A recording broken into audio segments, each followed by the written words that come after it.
Hey, ici Galen Bush, votre Body and Life Changing Coach. Et une question qu'on me pose souvent et qu'on m'a d'ailleurs posée aujourd'hui, c'est la raison pour laquelle je vais essayer de répondre pour tout le monde, c'est est-ce qu'il vaut mieux utiliser des charges légères ou plutôt des charges lourdes? Alors, souvent en plus d'ailleurs justement les femmes qui me posent cette question, parce que comme elles ont peur de prendre du muscle, elles ont peur de travailler lourd, elles se disent qu'en travaillant plutôt léger avec plus de répétitions, ça va plutôt les aider à se tonifier. Alors d'abord, qu'est-ce qu'on entend par travailler lourd?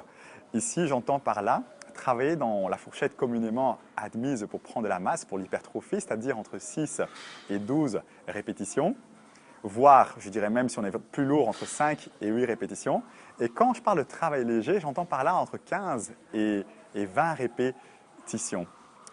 Alors, il faut savoir ici, c'est qu'en sciences de l'entraînement, on dit que pour avoir un certain stimulus, certaines adaptations, il faut un minimum d'intensité. Et de ce fait-là, eh bien, on aurait tendance à dire que le fait de travailler plus lourd serait plus intéressant et que donc, même en travaillant léger jusqu'à l'échec musculaire, ça ne suffirait pas pour en fait stimuler l'ensemble des fibres musculaires. Il faut savoir aujourd'hui qu'il y a un ensemble de recherches qui montrent qu'en fait, on peut avoir des résultats avec les deux méthodes, c'est-à-dire qu'en travaillant lourd ou en travaillant léger. Moi, mon conseil, en fait, c'est de travailler 80% du temps relativement lourd et 20% du temps relativement léger. Alors pourquoi?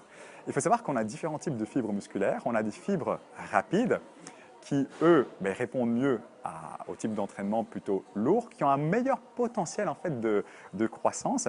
Et en fait, en termes d'adaptation, on crée une hypertrophie plutôt myofibrillaire. On parle de hypertrophie fonctionnelle, c'est-à-dire que c'est plutôt les fibres musculaires qui grossissent. Et c'est un résultat qui a tendance à durer plus longtemps. Et le fait de travailler plus lourd, eh bien, l'impact métabolique hormonal sera également plus intéressant. Alors qu'en travaillant léger, et on va plutôt favoriser une hypertrophie plutôt sarcoplasmique, c'est-à-dire que c'est plutôt du volume, plutôt de l'eau, du volume. On va prendre du volume par une augmentation de fluide, en fait. Un phénomène qui est amplifié justement quand on prend des glucides parce qu'il y aura du glycogène ou de la créatine. Le problème de ce type d'adaptation, c'est que ça peut durer moins longtemps, c'est-à-dire qu'il suffit qu'on s'entraîne un peu moins pendant 2 semaines ou qu'on diminue son volume ou qu'on coupe dans les glucides et on peut, entre guillemets, fondre. Donc voilà pour mon conseil du jour, privilégier l'entraînement intensif plutôt, mais introduisez quand même, ça ne veut pas dire qu'il faut complètement exclure l'entraînement relativement léger. Et on verra justement dans une prochaine vidéo d'autres raisons pourquoi privilégier l'entraînement intensif, mais aussi dans quel cas justement utiliser l'entraînement qui est plutôt plus léger. Voilà, je vous souhaite alors de très très bons entraînements.